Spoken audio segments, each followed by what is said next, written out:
Welcome to the PA Books Podcast. PA Books is a production of PCN, the Pennsylvania Cable Network.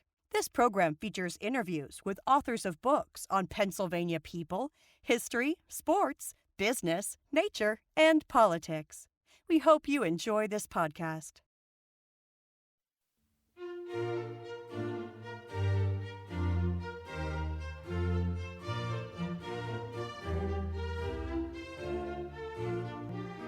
This week on PA Books, the author of Declaration, William Hogeland. William Hogeland, author of Declaration. There's been a lot of books written about the Declaration of Independence. What's new about this one? This is really more about the 9 weeks leading up to the Declaration and the backroom politics that actually got us the Declaration. And that actually has not been told before in one book for general readers. What happened in the 9 weeks? An amazing amount happened in a very short span. I mean, from May 1st, the subtitle of the book is May 1st to July 4th, the Tumultuous Weeks, and it was an amazing period of conflict among Americans about whether we would declare independence or whether we would reconcile with England. So, I mean, you have action in the street, you have all kinds of spin and political theater in the Congress, you have the overthrow of the state colony of Pennsylvania in order to bring about independence. So it's just it is a tumultuous and sort of amazing little period of time. Well, there's a lot in that answer you gave that I can ask about, but why did you pick May 1st as a starting date? On May 1st, it's a good starting date because there was actually an election in Pennsylvania for the Pennsylvania Assembly on May 1st. And it was a big benchmark moment in the story of whether we were going to declare independence, because there was Pennsylvania, to set this up a little bit, Pennsylvania was against declaring independence, was for reconciliation. I mean, the government of Pennsylvania was very strong in favor of reconciliation. And Pennsylvania was the most powerful and influential of the colonies and controlled or had great sway over the middle colony bloc, which was strategically important and culturally important. So Pennsylvania's opposition to declaring independence was decisive.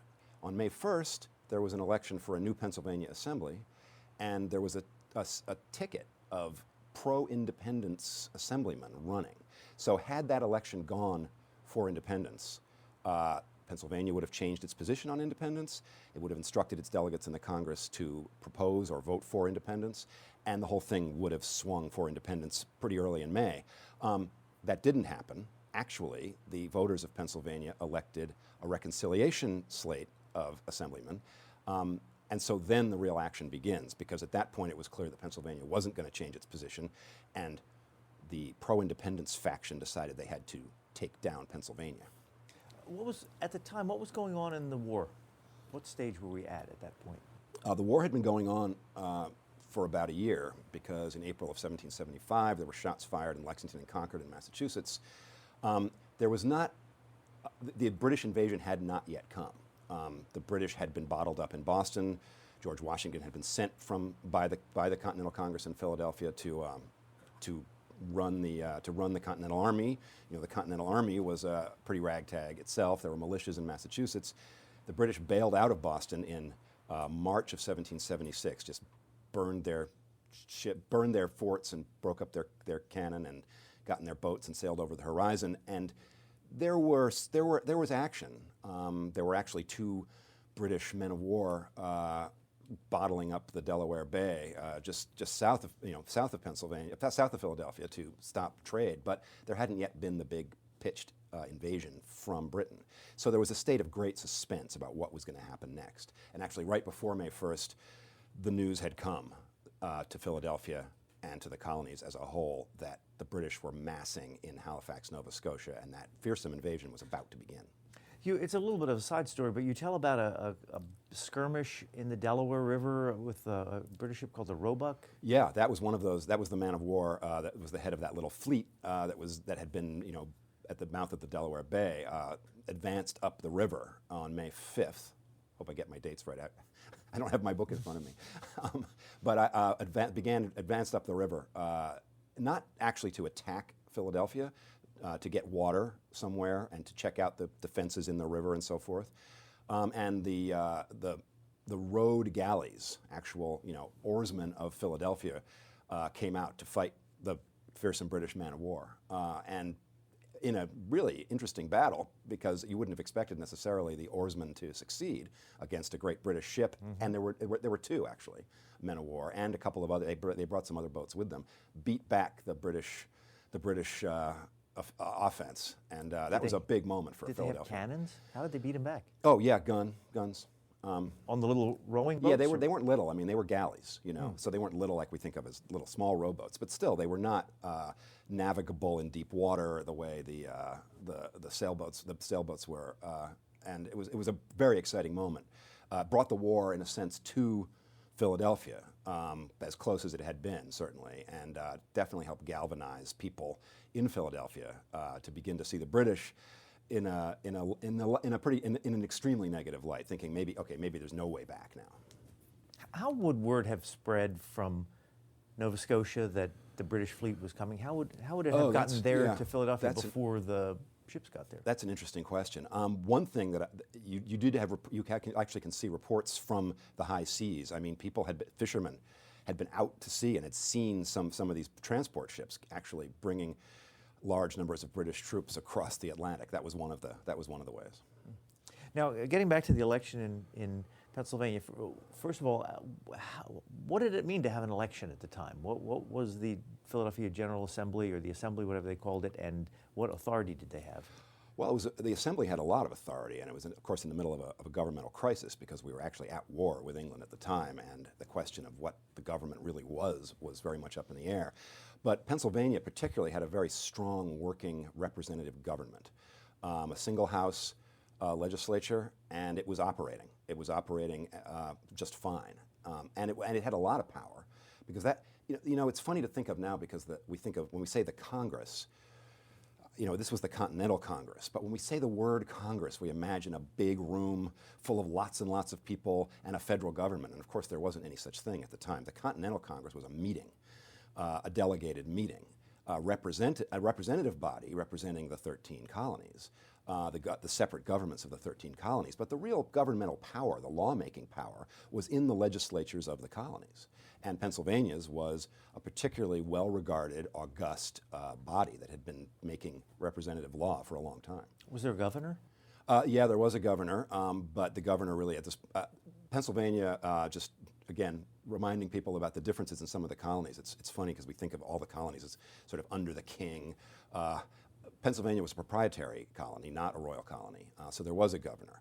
But the governor was not functioning at that time, and actually executive power, and this is part of what started to happen in the 9 weeks, started to come to a head in the 9 weeks. Executive power had really passed to revolutionary committees to actually carry out law. So there was the beginnings of and actually in the book, it's not just the beginnings, but a climactic battle, really, between the elected legislature and the revolutionary committees that had taken on executive power, because the revolutionary committees were more radical than the Assembly, but they were unelected. But actually, it's not true that they were totally unelected, but they were not elected through the same kinds of august processes that had been going on for so many years, in which law founded in law. You mentioned, let's see if I can find this. You mentioned revolutionary committees, and you have a line in here about Thomas Paine and his writing, and you say, Paine was expressing his Philadelphia comrades' working-class radicalism in a powerful new language. When you went through the study of the revolution in America and how these people, from the beginning of May to the 4th of July, turned people toward revolution, were there parallels with other revolutions, like the Bolshevik Revolution or the Iran Revolution? I think there are some really interesting parallels, and I think they've tended to be overlooked because, of course, it's largely true that the American Revolution as a whole was what we call a moderate revolution and sort of a middle-class revolution, and not an extreme revolution like, say, the French Revolution, which followed shortly thereafter. And of course, Paine went from the American Revolution to the French Revolution, and actually ended up, he came to grief in France. He ended up in a French prison because the revolution got so extreme that even he was in trouble. So we often look at the French Revolution and go, well, we didn't go that way. We took it in steps, and we didn't get too democratic, and we didn't get too egalitarian. And that's largely true. But actually what this story reveals is that there was also a strong element of that kind of radical egalitarianism, especially in Pennsylvania, especially powerfully in Pennsylvania, through these revolutionary committees. And Paine is probably the best known of the men who formed that radical cadre. But many of them have really, their names have just not been remembered. Sam Adams. Samuel Adams came from Massachusetts, and he's a very tricky figure in the whole story. In some ways, certainly pro-independence, in fact, the architect of independence in a lot of ways, he made common cause with the Pennsylvania radicals I'm talking about. Paine, Dr. Thomas Young, James Cannon. These are not names that have rung down through the ages, some of them. Paine's has, the others really haven't. Samuel Adams came from Massachusetts and made common cause with those guys in order to bring about the downfall of Pennsylvania and replace it with a pro-independence government. Because what Samuel Adams wanted, and he wanted it with a single-mindedness that's kind of overwhelming, was American independence.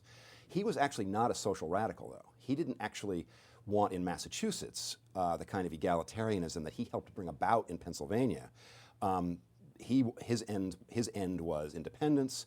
The radicals in Pennsylvania's end was a more egalitarian society, and they made a kind of temporary common cause, which ended up getting us to the Declaration. How'd they end up overthrowing the Pennsylvania government? Through a series of steps, both out in the street and in the Congress, and it was a coordinated effort, honchoed by Samuel Adams, back channel and back room to a great extent. There were a couple of components. The radical committees had taken over a lot of the executive function of the state and was sort of in opposition to the more conservative elected assembly. And they were getting more and more power among ordinary people. And what they wanted, I mean, the specific thing they wanted in a new Pennsylvania and in a new Pennsylvania government was the vote for people who were not propertied, for white men of majority age who were not property, what they used to call manhood suffrage. And again, one has to think back to the way it was at the time, because it's sometimes easy to forget that the right to vote was qualified by property ownership, and the right to run for office was qualified by owning even more property, actually. So that's what the radicals really wanted. They wanted to smash the connection between representation in government and property ownership. Samuel Adams didn't want to smash that connection. He wanted to get independence. So together they worked out a plan. And in broad strokes, Samuel Adams's contingent, including his younger second cousin John Adams, kind of beat on Pennsylvania in a sense from above in the Congress. And the radicals, including Paine and Young and Cannon and Benjamin Rush, who was a name that actually some people know, and their group kind of beat on Pennsylvania from below. Because they were obscure people who were not actually in the Congress. So between the Congress pushing one way against Pennsylvania and the street mobilizing the other way against Pennsylvania, they gave John Dickinson, who was the majority leader basically of the conservatives in Pennsylvania, they gave him nowhere to stand finally. And it went through a series of steps, both in the Congress and in the street. Was there groups of people who were in favor of independence, and groups, ethnic groups or business groups who were pro or anti-independence? Did they collect like that? It didn't perfectly break down necessarily by any particular kind of group, but the German population in Philadelphia was believed to be and sort of known to be pro-independence, for example.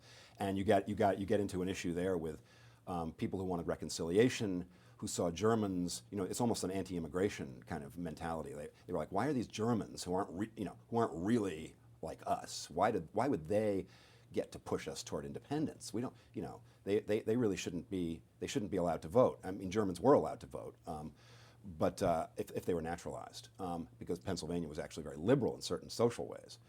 So some things like that played in. Certainly, when Thomas Paine wrote a broadside to the people sort of in the middle of May. He wrote it, they published it in two languages. They published it in English and in German. It was called The Alarm, and in German it was Der Alarm.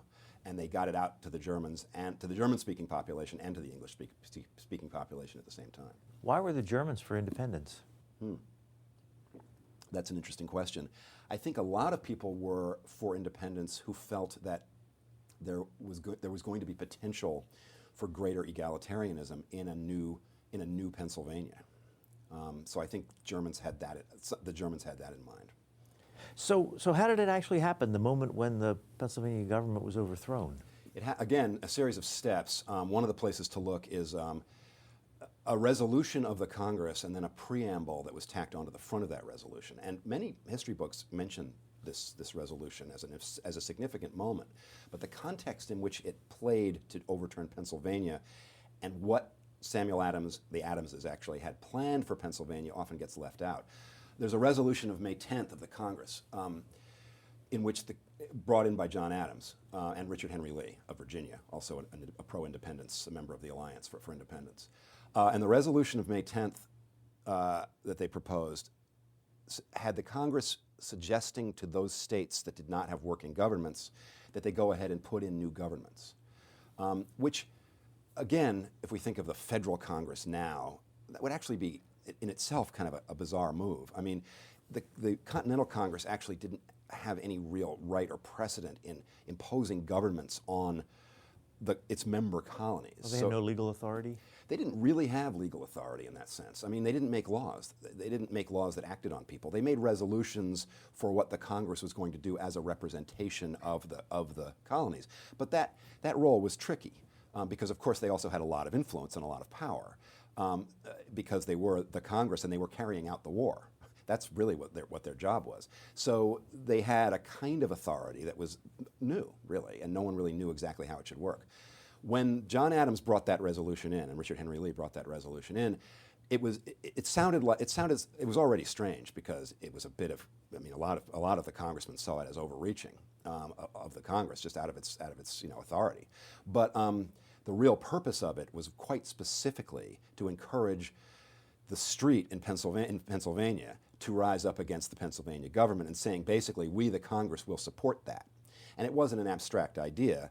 Meanwhile, the Adamses were meeting with those very revolutionaries in Pennsylvania, revolutionaries against Pennsylvania. They'd been having secret meetings with them for months, getting this all set up and ready. So they went into the Congress with that resolution to get the Congress to adopt the idea that anyone who wants to put in a new government can. Meanwhile, the street is saying to the committees are saying to the people, hey, we've got the Congress on our side, and we're going to take over Pennsylvania, and you're going to get the vote, which was a radical idea. So May 10th was an important date in that sense. However, the plot thickened when John Dickinson in the Congress, you would have thought that he might have stood up in the Congress and said, what's going on here? What are these guys doing? You know, I know they're meddling in my local politics. They're trying to get the Congress to push our government around. No. He would have had a perfectly good reason to say that. But Dickinson was an amazingly shrewd politician and very experienced and very mature and adept one. And instead of doing that, which in a sense would have revealed that he was in trouble in his own state, he embraced the resolution, argued for adopting it, pointing out, well, Pennsylvania does have a working government. It's working better than most of the other governments. We just had an election on May 1st. We're doing fine. So of course this doesn't apply to us. So yeah, sure, let's adopt it. So the resolution was adopted, but leaving John Adams, I think, steaming because its purpose had been defeated very cleverly by Dickinson. So that was a setback, actually, for independence along the way. So that was a Friday, the 10th. And over the weekend, John Adams wrote a preamble to the resolution that had been adopted on Friday and brought it in on Monday. And over the course of a few days of very, very hot debate, the preamble was adopted on the 15th of May. And the preamble really was one of the major steps in declaring independence. What was in it? Dickinson, by the way, had left town after his victory, after his clever move on the 10th. So Adams pulled a fast one? So he did, yeah. Dickinson was out of town, and no one knows why Dickinson left town. I mean, he really needed to be there to find another way to push back because the Adamses were not going to lie down on this. The May 15th resolution, preamble to the resolution, kind of pushed the resolution around. It said that since our relationship with the king has become so bad, any government in which oaths of loyalty are taken to the king is de facto illegitimate. Whereas, it was very John Adams. It was like whereas, just left, right with the whereases. And it finally says it finally then leads into the resolution itself that had been written and says, so whereas all that, whereas anyone who's taking oaths to the king is fundamentally disloyal to America, anyone who wants a new government should have one. So now it was saying that any government that took that sort of ritual loyalty oath was illegitimate and you'd be justified in rising up against it. Pennsylvania was one such government that did take that oath. James Wilson of Pennsylvania argued, he's like, leave our government alone. We'll just go into session and we'll stop taking oaths. We can change that rule through the normal legislative process. But they were giving that legislative process nowhere to stand. So was there a moment when the mob came storming upon the Pennsylvania Assembly with torches and pitchforks and the Assembly members were running out the back door? Was there a moment of overthrow? No, it was orderly. And in that sense, there is no the parallels with, the Bolshevik Revolution, for example, or the French Revolution are really not there because it was done since it was a completely, the polite word for it is extra legal. It was illegal since it was done without regard for precedent. It's a radical overthrow, but it was done without that kind of moment. It was done in an orderly fashion, essentially by the militias. The way the radicals had organized the working class of Pennsylvania was through the militia system, because that was a place where the rank and file of the militia were often these unpropertied men who had no right to vote, but they served in the militia. And militia life was much more democratic. Men elected their own officers, not all the way up the line, but they wanted to have more and more power to elect their officers all the way up the line. So the militias essentially mustered and gave a vote of no confidence to John Dickinson and the Pennsylvania Assembly. Just said, we're with the Congress now, and we're not with the Assembly. And they had that Congress, since the Adamses got the Congress, sort of as part of the I don't know, it's sort of like putting Dickinson between a rock and a hard place. The Congress was poised, the militias were poised, and all the militias really had to do, in a way, was say, we're no longer taking orders from the Pennsylvania Assembly, and we're going to have a convention. It wasn't done with a mob action the way we think of mob action. It was done by a movement, and it was done by rank and file. But it was, they called a convention to create a new government and write a new constitution, and they wrote a constitution. They did everything, in a perfectly orderly fashion, just outside of any precedent that had ever existed before. Well, how did the reconciliationists then take it? The people who wanted to reconcile with England, who did not want independence, who had just elected a government to say no independence, how did they take that? Not well. It was a tough moment. There's a period through in the book. There's a sort of a limbo period where everything's just kind of hanging. The Assembly's still meeting. There's been a meeting in the State House yard, Independence Hall's, what we call now Independence Hall. That was the Pennsylvania State House at the time. Out in that yard, which many people have been to, there was a giant mass meeting on May 20th, and again, they didn't storm in. They adopted resolutions in the crowd. But there was intimidation involved, too, because somebody tried to vote against adopting the crowd's resolutions, and they shouted him down and hissed and booed, and it was bloodless, but it was done by force and intimidation also. So the reconciliationists who existed throughout Pennsylvania were in trouble. Some of them brought in a document called a remonstrance and got it adopted by the Assembly, which was hanging on by a thread at that point, and riders rode around Pennsylvania, taking it to the small towns and the villages, out into the backcountry, even trying to get people to sign on to the idea that we should keep our elected government, because part of what happened was, of course, not just that there were reconciliationists who didn't want independence, but even plenty of Pennsylvanians who wanted independence hadn't really wanted to see their government overthrown. That was just the tactic by which independence was gained by the Adamses. But not all Pennsylvanians wanted that. But the militias really were in charge at that point. The radical militias and the radical committees were incredibly well organized throughout Pennsylvania. And if you showed up with that remonstrance, you were quickly reminded. The remonstrance was burned in public. People were hounded out of town who were carrying it, and there was just really no chance for that government. Would this never have happened if the outside agitators, if the Adamses had not shown up? Boy, that's a tough question. No one knows. It's like one of those what-if games, and it's really interesting to think how that would have gone. I don't think it's true that something like it wouldn't have happened without the Adamses. And while Samuel Adams was a brilliant backroom coordinator, he was not a puppet master, which is sometimes how he's portrayed. I mean, these people in Pennsylvania, this was a movement of the people of Pennsylvania, or at least of some of the people of Pennsylvania, a large number of the working class that wanted the vote. And they'd been organized already by some of these radicals around the idea of getting more power. So I don't think we don't want to see Samuel Adams as just this guy pushing ignorant people around to do his bidding, because that was not how it went. However, I don't think it would have gone, from May 1st to July 4th the way it went if the Adamses had not coordinated specifically with those people at that time. Something would have happened. What was Benjamin Franklin doing during all this? In the 9 weeks of the book, Benjamin Franklin was sick a lot. He had been sent to Quebec to try to negotiate, try to get support from Canada for the American Revolution. He was old. How old was he? Yeah, how old was he exactly? Octogenarian, septuagenarian. Sorry, you've got me on the date, but he was elderly at the time and not very well, and sometimes didn't show up to the Congress. He was in the important member of the Continental Congress. Important partly because his prestige was so vast and so worldwide. Really, I mean, certainly Europe and America, his prestige was wide. He was the most famous person certainly in the Congress, but he didn't show up a lot.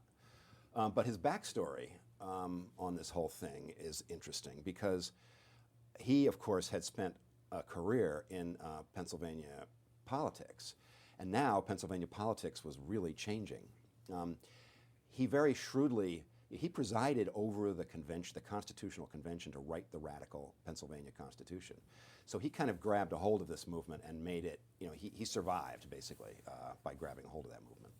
I want to read you something about that because the 1776 Pennsylvania Constitution, you say it made Pennsylvania's executive branch a committee appointed by and dependent on the legislative branch. That legislative branch had only one chamber, lacking any check by an upper house. It was elected in proportion to population. Judges were elected locally, and there were no property requirements for the franchise. And you quote John Adams. Good God, John Adams said when he read Pennsylvania's Constitution, the people of Pennsylvania in 2 years will be glad to petition the Crown of England for reconciliation to be delivered from the tyranny of their Constitution. Yes, that's John Adams in a nutshell. I mean, they passed all these laws. I mean, amazingly, what they didn't actually get into the Constitution of Pennsylvania, but Thomas Young, one of the radicals of the period, tried to get in a constitutional provision to make it illegal in Pennsylvania for any one person to own in excess of a certain amount of property. I mean, that's a socialistic measure, actually. It didn't get in the Constitution. That was too radical even for most of the radicals of the time. But those assemblies that came in under that the first assemblies came in and they started passing anti-monopoly laws, all kinds of things that that seemed sort of New Deal and Great Society-like, and there were radical. Suddenly, they had a few working class people actually in the assembly. I mean, Finley from Western Pennsylvania, a weaver, was in the assembly, and Herman Husband, the preacher who later shows up in the Whiskey Rebellion, was in there. I want to read this about Herman Husband because you say he came from Bedford County, and he proposed going off the gold standard and centrally regulating paper currency inflation. He wanted taxes on income and wealth and wanted them to be progressive. He wanted a public program to make old people financially secure. And for these ideas, he became known as the madman of the Alleghenies. That's right. He was known as the madman of the Alleghenies because you kind of had to be a little crazy to envision Social Security and progressive taxation in 1776, but he did. What a nut. Yeah, what a nut. I mean, and John Adams, of course, this was scandalizing to John Adams. I mean, that good God, it's like he erupts, what is this document? How can they even think about having such a democratic society? I mean, democratic was a dirty word to John Adams. It meant mob rule, basically, to him. So it sounds like on one hand, Pennsylvania went from being kind of liking things the way they were and not wanting revolution and for stability to the extreme kind of quickly. It is funny how it just in a way shows that these elements were these clashing elements that were present in Pennsylvania were actually those elements were there in all of America at the founding moment. We were not, in a sense, unified.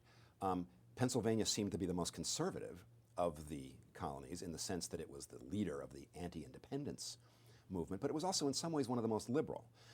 Because of its egalitarian ideas about letting people come and live and practice their own religions and so forth. And that's that becomes kind of a seething mix. I mean, how could you have the conservative John Dickinson who didn't even want independence, but he himself was also a fervent patriot.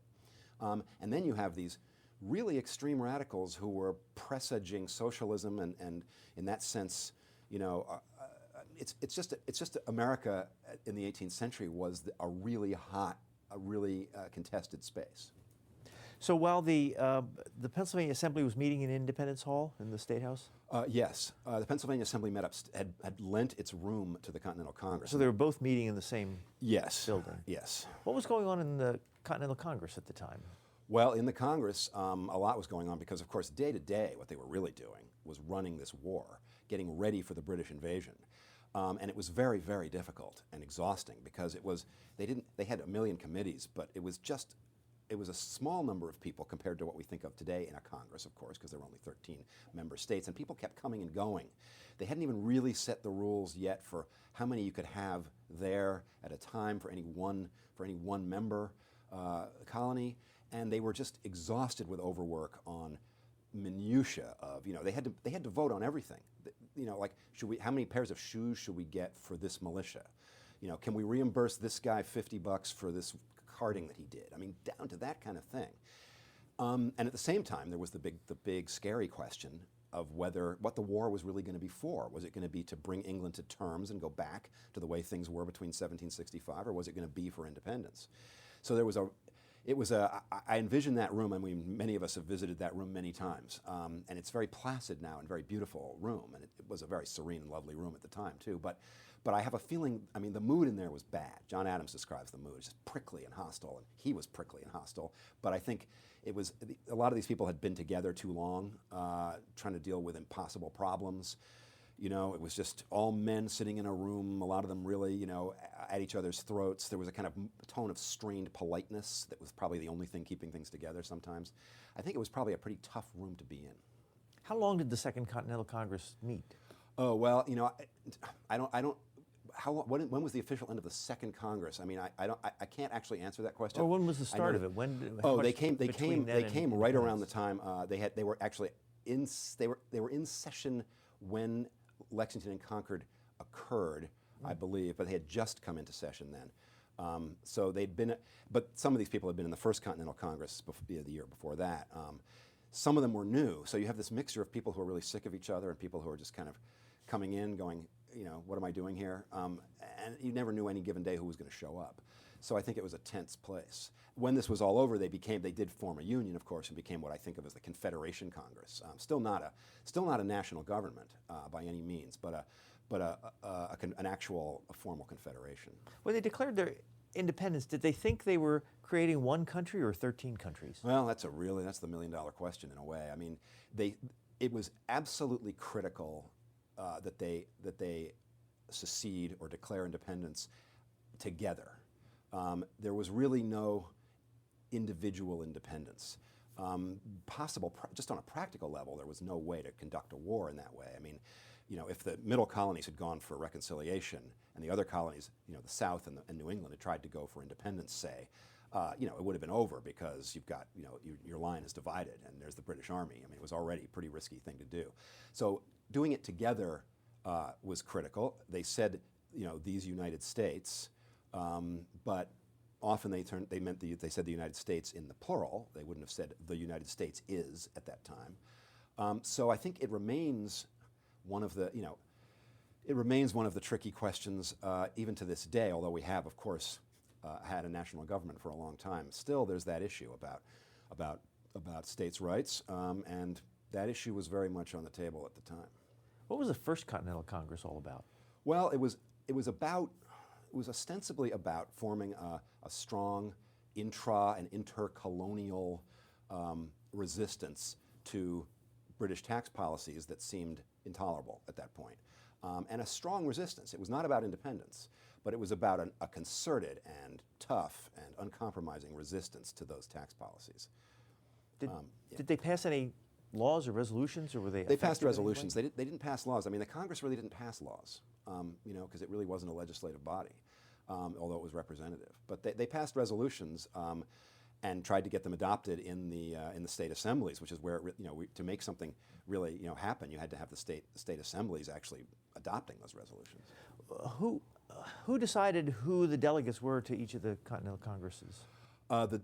The various assemblies sent them, and they had different kinds of nominating and very widely varying procedures for sending people. They were usually, the people they picked were by and large the obvious people, well-known people in their assemblies, or well-known people in their states, elites usually. Was it seen as a step above the state legislature, like a promotion to be in the Continental Congress, or was the action thought to be at the state level? Well, a lot of the action was thought to be at the state level. I mean, I think it was an extremely important job to go to the Continental Congress, and they called it our great Congress and our august Congress and things like that. I mean, there was a lot of glory around being in the Congress, and it was certainly an adventurous place to be. But for example, Thomas Jefferson, when he sat down to draft the Declaration itself, was frustrated because what he really wanted to be working on, the really cool job, would have been to be working on a new government for Virginia. I mean, that's making a new government. That's something. This was not a government. This was an administrative body, this Congress. He felt it was his responsibility, and many people felt it was their responsibility. And I think a lot of people really wanted to be there. John Adams, I think, saw it as a way to become very, very important, for example, and he did. But making a new government in Massachusetts was something John Adams very, very much wanted to be involved in, and was. That seemed like the hot job to have. You say that in the book that a lot of people remember what happened in the Continental Congress differently than other people, and it's hard to get a read on what really happened. Those last few days of the story, of course, the Congress went on. I bring it to a climax July 1st, 2nd, 3rd, and 4th. Those climactic days were remembered very differently by the people who participated. And it's funny, it's ironic to me because, Samuel Adams tried to keep his backroom stuff secret. And so it's hard to get a handle on what was going on there because he burned papers and told other people to burn their papers and didn't want anyone to know what he was doing. But what's funny is that everybody who was there on the 1st, 2nd, 3rd, and 4th, when we actually became independent in July, wrote about it, talked about it. There's almost too much. And they wrote about it differently, and they described it differently. Some historians, it rained on the 2nd. And I should say, we became independent on the 2nd of July. The 4th of July was the day we adopted the document that explained our independence, which is what the Declaration really is. We became independent on the 2nd by adopting a resolution brought in by Richard Henry Lee, saying these states are and of right ought to be independent, free and independent. So the 2nd is really the big day, actually, a much bigger day to the people there than the 4th ever was. And it rained on the 2nd. There was a big thunderstorm in the afternoon. It was a very, very tense day, and they actually finally did it. And there was, but some writers have described that rain coming at one time in the day, others another time. Some want the thing to just be this thunderclap, and they had to light candles in the chamber, and the winds were blowing, and rain's coming up against the tall windows. Other people describe it differently, and really, there's no knowing. In some way, there's no real knowing about the most written about days in our history. The backstory I had to kind of tease out. This part, I just kind of throw up my hands. Like, what really happened that day? What was the weather? When did that storm start? Tell me about Richard Henry Lee and his hand. Oh yeah, he had blown off fingers of his left hand in a shooting accident, a hunting accident. He was a great sportsman, like a lot of the Virginians, and he was a very classic Virginian. Tall, regal bearing, great rider. Great hunter, but he had blown off those fingers, so he wrapped his hand in a black silk glove, and he would gesticulate kind of with it when he talked, and he had a very, very musical delivery. People said he practiced in front of a mirror. They accused him of practicing in front of a mirror. He was a very, very persuasive speaker, but part of his charm, strangely, seemed to come from that black-gloved hand that he would move around while he spoke. Why was he the guy who stood up and made that resolution? Well, for one thing, the Massachusetts, Samuel Adams, again, liking to keep in the background, although by this time everybody knew how John and Samuel Adams felt about independence. Still, they definitely wanted Virginia to be taking the lead on a lot of the things in the Congress, because the Massachusetts men were seen as extremists. And it just looked it just looked better if Virginia brought some of this stuff in. So it didn't look like the whole effort was being driven by some people from one state. That's one reason. And Virginia had its own very strong commitment. Virginia wasn't taking orders from Massachusetts either. I mean, Samuel Adams didn't tell Richard Henry Lee what to do every day. Virginia had its own very strong pro-independence faction. Patrick Henry down in Williamsburg, and Richard Henry Lee working in Philadelphia. Why was Virginia so pro-independence? I mean, you see Massachusetts, they had the fighting with the British, and you said the middle states were kind of pro-reconciliation, but what made Virginia want to be independent? It's a really interesting feature of this alliance between the South, Virginia, and the North, Massachusetts. Of course, some years later, the relation between the North and the South is as bad as it can be. But at that moment, they did join together for independence. And Virginia is an interesting question, and it forms certain backstory in the book. It was once they got down to their provincial convention really deciding whether they were going to go for independence, it didn't take that much to do. The Lees were, not everybody in Virginia was for independence, and not everybody in the Virginia delegation in the Congress was for independence either. I mean, so the delegations were all split, and the states were all split, including Virginia. So you have people like the people like the Lees, who were kind of beginning to make common cause with some of the Western settlers in Virginia. The Lees were an old aristocratic family, but they were beginning to think about Republican government in a new way, beginning to think that they should be kind of the representatives of the West, adopt a more egalitarian spirit, although they didn't adopt the kind of radical egalitarianism of the radicals in Pennsylvania. Another factor, I think, for Virginia was that the royal governor encouraged Virginia's slaves to rise up promised them freedom if they would rise up against their American planter masters, which definitely encouraged some Virginians to now think there was no further way to have a relationship with England. If Richard Henry Lee, is he the same Lees as Robert E. Lee? Yeah. Do you know the relationship? I can't right now, like Benjamin Franklin's age on camera right now, I can't perfectly tap that. A lot of Lees in Virginia. And there are a lot of Lees, and those families were complicated. It may be quite simple, but I'll think of it as soon as we're off camera. Now, if Richard Henry Lee was the guy who stood up and made the motion, I move that we're independent, why isn't he more famous? Yeah, I don't know. Yeah, that's not, again, I mean, he was a very important man in his day, and it's not a name, it's a name that's obscure, somewhat obscure, and I don't know the answer to that. Why did John Adams always felt Thomas Jefferson got too much credit for the Declaration. I sort of feel that Samuel Adams doesn't get enough credit for what he was doing in the story I tell, in these 9 weeks, back channel and back room, as well as in the Congress. But why don't the Virginians get more credit? I mean, Jefferson, of course, gets credit for writing the Declaration. Lee was I don't know. I don't know why Lee's been passed over. He was actually kind of an amazing guy, and he had an amazing, bearing, and he looked great, and he was a great speaker, and why has he sort of disappeared from the story, since that really was his resolution? I can't answer that. Are there people in this book who you would love to know more about, who you'd just love to be able to sit down with and ask questions that you couldn't glean from doing your research? Yeah, they're the more, I mean, of course, I'd like to ask Samuel Adams some questions because he did do a very fine job of covering his tracks. And there were times when I was piecing this together, and I'm piecing it, it's not like I found the smoking gun document and this is new primary source stuff. I've read the primary sources and I've read the secondary sources. And this story has been scattered around a lot of other stories. It's there for the finding, but it had to be found. So I felt like I was on his trail sometimes, on Samuel Adams's trail. And I went, got you, okay, that's where you were. But I'd like to say, he was trying to burn his papers and make sure no one knew about these meetings, but one of his allies, Christopher Marshall, was writing down every meeting that they took because he was an obsessive diarist. Luckily for us, now we have that. But I'd like to talk to Samuel Adams about a couple things, but I don't think I'd get anywhere much with Samuel Adams. The people I really would love to have more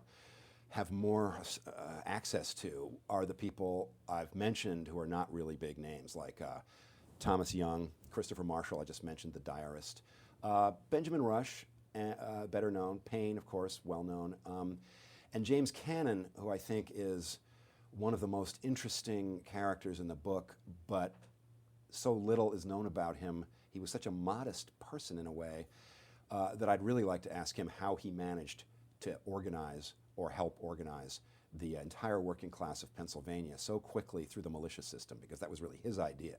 He was a math teacher. Was he from Pennsylvania or Massachusetts? He was from Pennsylvania. Yeah, yeah. He lived in Pennsylvania. He was from Scotland originally, but he had been an American for a while.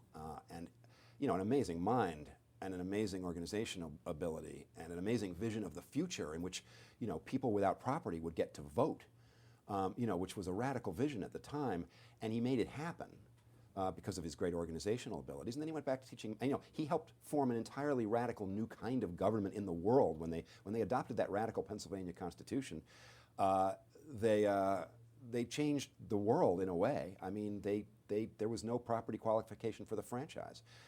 He brought that about, and James Cannon, and you know, then he went back to teaching math. Is there anything much written about him? No, really not much, not much. He wrote a number of the resolutions of the Committee of Privates, which is what he helped form, the militia privates, the ones who were actually, you know, the unenfranchised who wanted to be enfranchised. He wrote, I think, a number of their resolutions, and he wrote letters to the papers and stuff. But no, not much has been written about him, and I don't think much.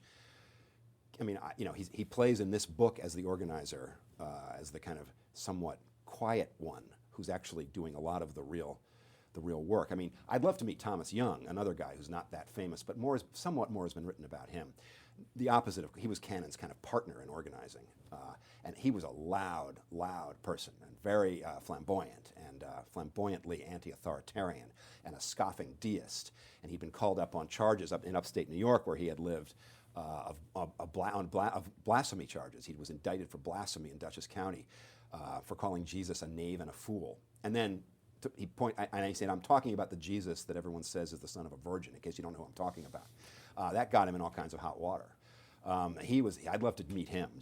He'd be an entertaining person to sit down and have a cup of coffee with. In this 9 weeks that your book covers, were there people whose minds were changed, or were things just organized differently? Well, that's really a great question, because I think some people's minds probably were very much changed. And I think one of the features of the period that's sort of interesting is nobody knew exactly what to do.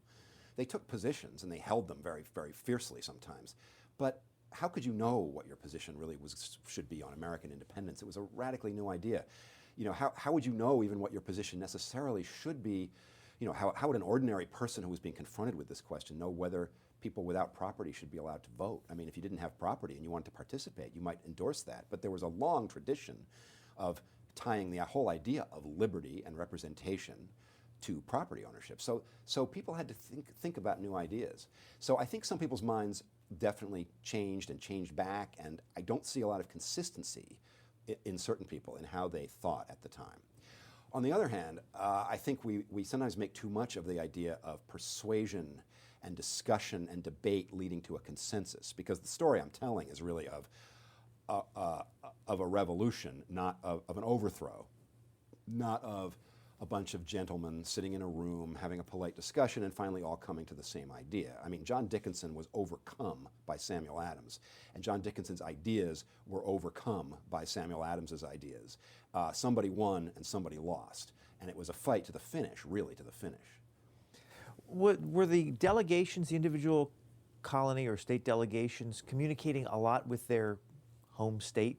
Was there a lot of, did the state legislatures know what was going on day to day and send them instructions, or were they kind of making their own judgments? Yeah, they no. Well, again, I mean, it played in a very interesting way. They were under strict instructions. They were supposed to operate under instructions. They came up, they showed, their instructions were shown, you know, they were presented, they were admitted. They operated under specific written instructions, and like the middle colony instructions, very far down the line were oppose anything even resembling a Declaration of Independence, for example. So they couldn't actually operate on their own. However, they had they were people. They had their own opinions. They were subject to lobbying, backroom lobbying. Certainly, what Samuel Adams and Richard Henry Lee were doing a lot of the time was taking people out for coffee and saying, you know, come on, you've got to like push your state legislature. You know, don't just take the instruction. Go back and ask them for new instructions, because they couldn't operate out of their instructions, but they had some influence on the state legislatures too. So there was a little bit of a wedge there, and that's the wedge that the independence forces tried to move into, was just go back and get other instructions. But for example, I mean, on May on May 15th, I think it was. Yes, it was in response to that preamble I was talking about being adopted. Maryland walked out. The Maryland delegation got up, cleared their desks, packed up, and said, "We're going back home." And we can't. This preamble has completely changed the relationship of the Congress to the states. We have to go back and check with the legislature to find out what to do, and we're not going to consider the May 10th resolution binding on us at all now. That was a scary moment because you needed unanimity. The Adamses were willing to take a risk even of potentially risking a division in the Union to get this thing through. And of course, Maryland did come back, but when they first came back, they came back under strict instructions to oppose independence. Can you explain how Pennsylvania came to its vote? Each state had one vote? Well, yeah, each state had one vote, but it was complicated by the fact that there were differing numbers of people in every delegation, and they could all every delegate could vote his own way, interpret his instructions and vote his own way. So even if your instructions said, they got new instructions in a lot of the colonies, and many of them did not say vote for independence. They said you may vote for independence. They were hedging all the way to the last minute. You may, but that didn't mean you had to. So if you were for reconciliation, you could vote against independence. So the votes, if you had 5 people in a delegation, 5 people happened to show up that day instead of 6, or you had 2, or you had 10. The majority got the vote, got the one vote of that delegation. So if it split 5-4, if it was that close in a delegation, it didn't matter. If that vote was 5-4 for independence, that colony voted for independence. If the vote split, didn't count. The vote didn't count. And it got complicated because in the final vote, one of the ways they got independence through in the end was that the Delaware vote split, and so they sent an express rider to Caesar Rodney in Delaware and told him to come on up here overnight, get here, so they would have a majority within their delegation for independence the next day when they got out of committee and into the actual vote. Can you describe the scene of Caesar Rodney arriving and how much of that is really happened and how much is legend? Yeah, I'd love to describe it, but it's been described so many different ways that I find it kind of indescribable. All he said later, and some of this is people reconstructing their memories from much later, Thomas McCain of Pennsylvania, who was actually representing Delaware but was from Pennsylvania, said he met Rodney at the door on arrival that morning, the morning of the 2nd, which of course is the date that we became independent. As I was saying, the morning of the 2nd, he said he met Rodney at the door and they walked in and business commenced immediately. All Rodney said was he got there, he had been delayed by rain, but he got there. From that, and I don't think there's too much else there that's actually reliable. From that, we have descriptions of him galloping up at the last minute and running in, and if he had been too late, it would have gone the other way. The doors were about to close. Doors were about to close, as if he couldn't have, as if he couldn't have maybe, they wouldn't have waited. There's one description where all the men in the Congress sit in silence, and they hear him clip, clop, clip, clop, clip, clop outside, and they all rise together to meet him as he walks in. I don't know where some of this stuff comes from. It makes for good storytelling. But what I find most interesting is that at these key moments, sometimes you just have to go, and then all I can do really is say, here are the 10 ways this has been described. And they're all kind of cool, but all Rodney said was this. So when the vote finally happened, was there jubilation or fear or relief or what? It's funny. Each person probably felt something different. I'm sure that, John Adams was ebullient. He felt that July 2nd would be the day we celebrated forever with fireworks and hot dogs or whatever he would have imagined us eating. He thought the 2nd was going to go down in history as the great, glorious day of independence. So there was great relief and joy at having pulled this off. I think Samuel Adams probably felt a lot, but he never would have revealed what he felt. He even wrote a letter to somebody saying, we declared independence today, and I congratulate you on this, to his correspondent, because I know you really wanted that. He always was deflecting. I think other people felt great terror of what could happen next. Were we going to defeat England in a war for independence? Certainly the British, who were pro-American and believed in American rights, and there were a lot of liberals in England who were pro-American, were horribly dismayed by this because now they knew there was no way back. They'd been arguing, saying, we can work with these people. We can get this to work out. Let's not oppress them. Let's not send just troops. Let's send a peace commission. Now there was no way. So I think there was a lot of fear and trepidation, and there was a lot of joy and ebullience too. What was happening within the Pennsylvania delegation? Who was yes and who was no? Well, the great moment really on the last day when they really took the real vote in the actual Congress, not in the Committee of the Whole, which they did on the first. John Dickinson stayed home to allow it to happen, essentially to allow it to happen. He took he sort of, in a sense, fell on his sword in an extremely noble way, I think. He was consistent in his principle to the end, and he of course, was against it, but he stayed home. Robert Morris, who became an important Pennsylvanian in the Revolution, and was probably the richest man in the colonies at the time, or certainly about to become that, he was opposed to independence and stayed home too. What's interesting about Morris in that delegation is that when they came to sign the Declaration in the Congress, which they did not do on the 2nd and they did not do on the 4th, they did it much later when they got a really nice copy of it, and it came in August and was put on the table, and then delegates went and signed when they came in, and some people signed who had not even been in the room when it had been actually adopted. One of those was Morris, who not only had not been in the room but had opposed it. He came right in, and you can see his signature at the top of the Pennsylvania delegation, big and bold. Because he was a very canny guy who he would find a horse to ride pretty much no matter, in any race. But you say in the book the big document that was distributed to everybody was printed. It wasn't the handwritten one we're used to seeing. That's right. They didn't sign it. Maybe John Hancock signed the resolution that day because he would have done so maybe as the president of the Congress for any resolution that was sent out to the papers and sent out to be printed. But the picture that we have in our minds of them sort of like the committee presenting it together, and that famous Trumbull, where they're all lined up, ready to, sitting there, all ready to sign. Nothing like that happened. They sent it out to the press, and they did what you would normally do, and it was read out loud to crowds, certainly in Philadelphia and all over the place. But it was not the big signed document that we know. That came later. Was the public surprised that the Continental Congress declared independence? I wonder. I don't know. I wonder about the public reaction. Some people probably were not surprised because they were hoping for, or they were pleasantly surprised, but hoping for it. There had been, that May 15th resolution, the preamble.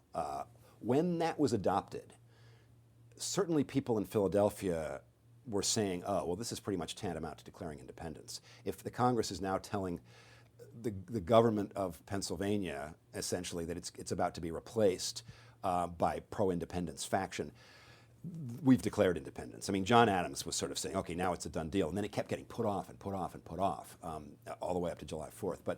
So I think some people were not surprised. Some people saw the writing on the wall. But I think news of independence in some of the remoter places probably didn't even come for some time. And, people weren't, they didn't have obviously the kind of instantaneous communication we have today, but also some people, may not have even been that involved. I mean, there were places out in the backcountry where some people were kind of living beyond even the legitimate lines of the states and didn't really necessarily see themselves as even being part of any state. So I don't know how they would have taken that. Was England surprised? Yeah, well, I think the Howe brothers, Admiral and General Howe, were bitterly surprised and disappointed on arrival. They thought they could negotiate a peace and that we could avoid the horror of the war that was to come. And I think they were terribly surprised and very unhappy when they arrived and stepped off in Staten Island. And Admiral Howe, the real negotiator, had been very much thinking he could do some back-channel work and come up with a resolution that would somehow satisfy the Americans and the king. I don't know if he could have. He thought he could. And he was surprised and very unhappy. He said, "You've changed the ground. What can I do now?" As books about monumental moments in history go, this is relatively short. It's under 200 pages. Why did you decide to keep it brief? I wanted the tight frame of the 9 weeks because I think that May 1st election was a benchmark moment when it looked like independence was dead in the water. And then it's such a short period. Really, I mean, between May 1st and July 4th, everyone lives through that every year. It goes by like that. So much happened. that I felt like short was right for this book because it was a short time. It was a fast-paced time, and the book is fast-paced too. I mean, I'm not. The things I'm talking about now come in as backstory, but it's a story. I mean, it moves with characters in conflict with one another, and I just thought that's the way it was. So let's not have a big tome about this. Now, this is your second time on this program. Your first time was for your book about the Whiskey Rebellion. Is there another book in the works? Well, I've got an idea for a book that would maybe complete the trio. And the Whiskey Rebellion just came out in paperback the same day as Declaration came out in hardcover, so I'm really happy about that. Well, we'll have to have you back when the next one is done. That'd be great. William Hogeland, author of this book, Declaration, about the 9 weeks prior to the Declaration of Independence. Thank you very much for being with us. Thanks for having me. You've been listening to a podcast of PA Books, a production of PCN, the Pennsylvania Cable Network. Full episodes of PA Books, as well as other PCN programs, are available to stream with the PCN app. Visit PCNTV.com or the App Store for details. Like us on Facebook.